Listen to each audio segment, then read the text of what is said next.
I got several requests in my other speaker videos to take a look at the JBL Flip 6, and you guys were right. This thing is incredible.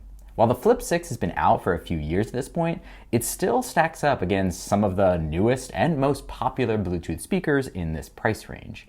I was honestly shocked at just how good this speaker was in my testing, and you'll be shocked at just how much great content you'll be able to see if you test that subscribe button below. All right, let's talk about build and design. The Flip 6 is relatively small as speakers go.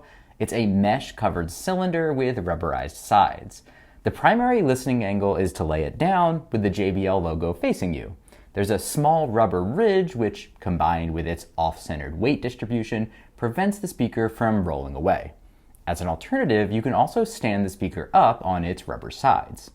There's a ton of colors available for the Flip 6. I was going to try to list them all out, but I kept finding more seemingly limited edition ones, so here are pictures of a bunch of them that I could find, but there may be more out there as well.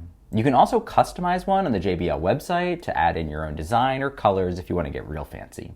This blue color that I purchased is super cool, and as you may know, I'm quite partial to blue.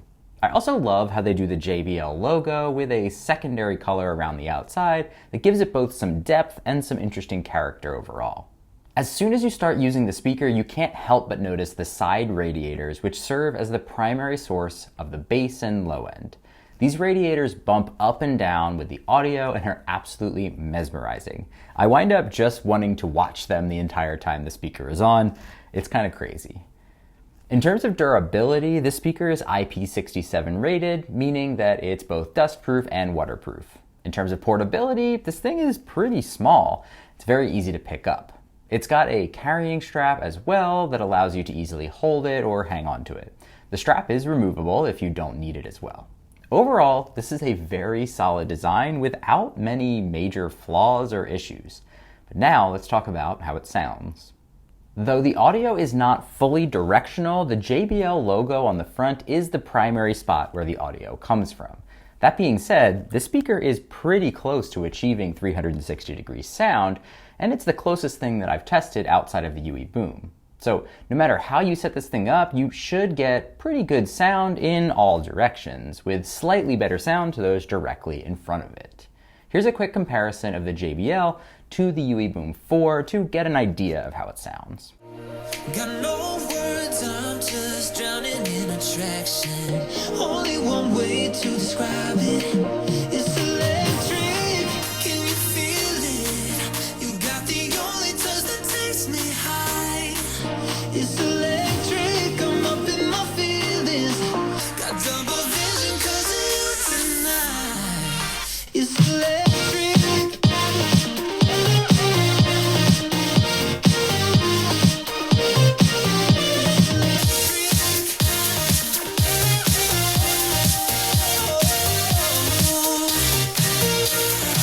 The quality of the sound is excellent, especially considering this speaker's small size and price.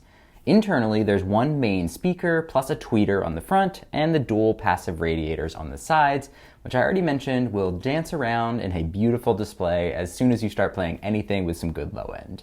The bass that comes from these side radiators is shockingly strong for this speaker's size. At the same time, it manages pretty clear vocals, so that low end doesn't just wash out all the mids and highs. The result is a really solid sound across various genres, including spoken audio podcasts or audiobooks. For customization, there is an EQ adjustment available in the JBL app. It's very basic with just 3 bands of adjustment. I found that the bass and mids felt pretty responsive when you were adjusting them, whereas the treble didn't have nearly as much of a noticeable impact as I would have expected. Ultimately, I wound up liking this particular setup most for my ear. From a usability perspective, this speaker is solid. You can either stand it up or lay it down. Laying it down is definitely the primary way that it should be used, but contrary to my expectations, I didn't notice a substantial drop-off in sound quality when standing it up. If anything, there's slightly less bass standing it up because the table will absorb some of that sound from the bottom radiator, but the small cutouts around the edge must allow enough sound to escape because I didn't notice it being anything substantial. The controls are very straightforward. There are buttons in 2 different locations on the Flip 6. On top, you'll find a play-pause button, which can be double-clicked to advance the track, plus volume up and volume down, and an infinity-shaped button, which can be used to pair up to 100 JBL speakers through a feature called Party Boost.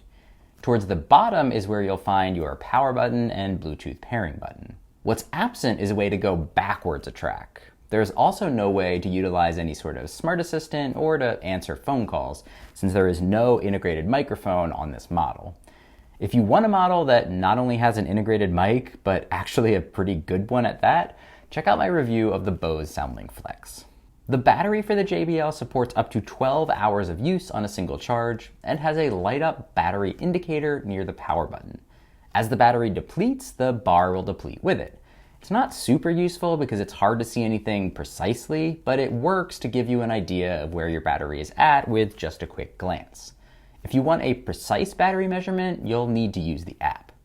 Charging is done via a USB-C port that's also next to the power button and battery indicator.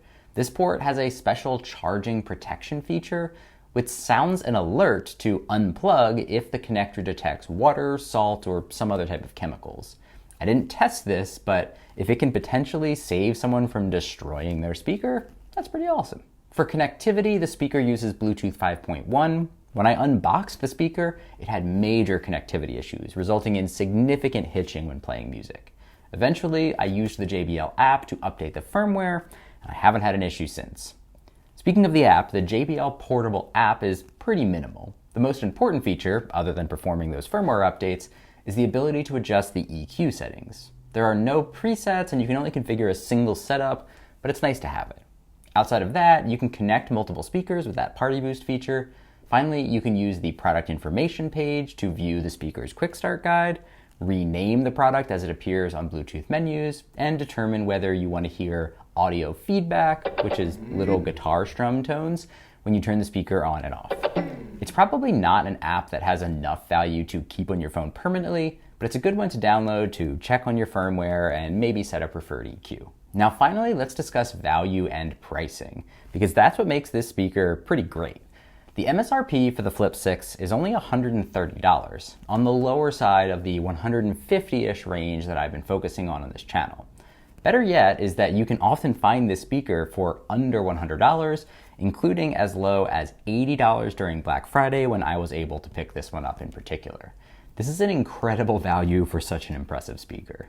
JBL makes a ton of different speakers, including tiny, ultra-portable speakers all the way up to massive party speakers.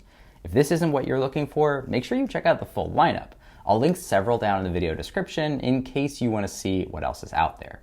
I obviously haven't tested all of them, but I have a lot of confidence based on how good this one sounds. Coming into this, I still had the Boom 4 as my favorite all-around speaker. Now, I give the JBL an edge in audio quality due to a better low end that doesn't lose those crisp, clear highs that I love so much on the Boom. Much like the Boom, there's very little to complain about when it comes to the usability and experience with the speaker outside of the sound.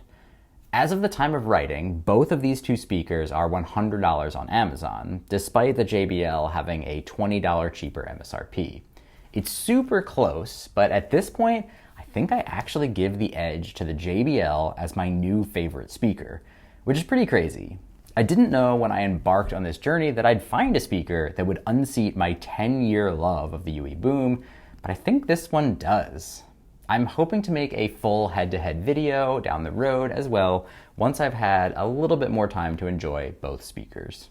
From a differentiator and deal breaker perspective, what stands out to me first and foremost is the sound quality, which is excellent, especially the bass, which is awesome for the size. The price is also very competitive and tough to beat in terms of overall value. The color availability is possibly the best of any speaker brand, which means you'll definitely be able to get something that you like. Finally, the speaker is versatile, allowing you to lay it down or stand it up, hang it with the strap, all without sacrificing on the audio quality, which is quite the achievement. From a deal breaker perspective, there's almost nothing not to like about this speaker. The Bluetooth issues that I first experienced would have been a major deal breaker if they weren't immediately fixed with the firmware update. The EQ adjustment could be slightly more robust, and the app could have some additional features like the ability to turn the speaker on and off. And finally, there's no microphone, which could be a negative for some folks out there. Personally, I don't mind any of those deal breakers, and I think that this speaker is incredible. Let me know what you think down in the comments and throw out a recommendation of what speaker you'd like to see me review next. Thank you so much for watching, and I will see you in the next one.